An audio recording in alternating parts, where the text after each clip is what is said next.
परिक्रमा माध्यम से शुरुआत होने वाली। गिरनार नदी ने अपने बेटे उन्मेष पाटिल को तैयार किया है कि मैं बीमार हूँ, हॉस्पिटल में भर्ती हूँ, यदि तुम मेरे बेटे हो तो मेरे पास आ जाओ, मेरा ठीक से इलाज करो, मेरे इलाज की ज़रूरत है।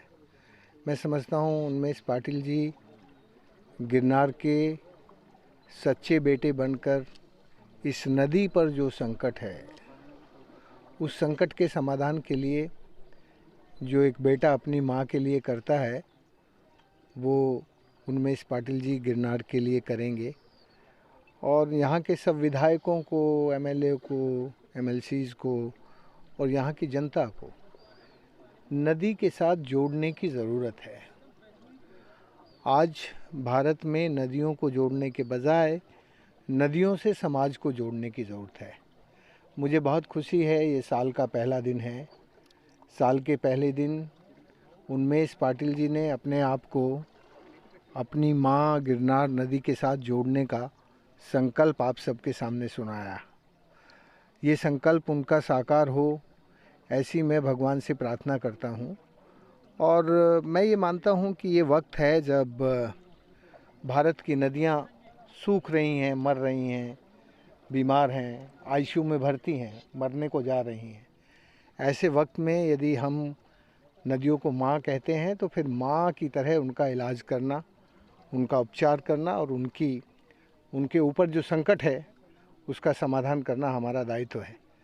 इसलिए मैं आज श्री उन्मेष पाटिल जी की इस यात्रा को बधाई देने आया हूँ और शुभकामना देने आया हूँ और ये भी बताने आया हूँ कि जब हम नदी के साथ जुड़ते हैं तो नदी के साथ जुड़ने के लिए हमें किन बातों का ध्यान रखने की ज़रूरत है।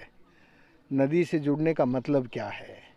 नदी से जुड़ने का मतलब ये है कि नदी के जो प्रवाह हैं, नदी का जो ये प्रवाह है, ये प्रवाह तो आपकी नहर में भी होता है, तो नहर को तो हम माँ नहीं कहते, फिर इसको माँ क्यों कहते हैं?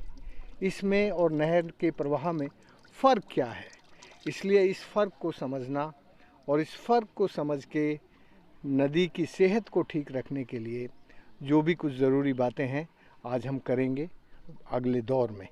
लेकिन आपको इतना ही बताना चाहता हूँ कि ये एक अच्छा दिन है, ये एक अच्छा वक्त है, जबकि एक हमारे युवा सांसद गिरणेच्या विकास म्हणण्यापेक्षा पुनर्जीवन करत असताना मग त्या अनुषंगाने वाळूच्या संदर्भात त्याला पर्यायी क्रससँड किंवा त्याला फ्लाय ॲशच्या ब्रिक्स किंवा आहे ते वैभव कसं जतन करता येईल, वैज्ञानिकदृष्ट्या त्या काय योग्य आहे, काय अयोग्य आहे, हे सगळं समजून एक त्या दृष्टीने आम्ही लोकांमध्ये जाऊन प्रबोधन देखील करू, काही समजून घेऊ आणि म्हणून आज मार्गदर्शक करण्यासाठी तज्ज्ञ जे बोलवले त्यांचा अनुभव घेऊन तो लोकांपर्यंत पोहोचवणारा खरं आम्ही एक दूत म्हणून, एक कार्यकर्ते म्हणून एक आम्ही त्या ठिकाणी काम करतोय।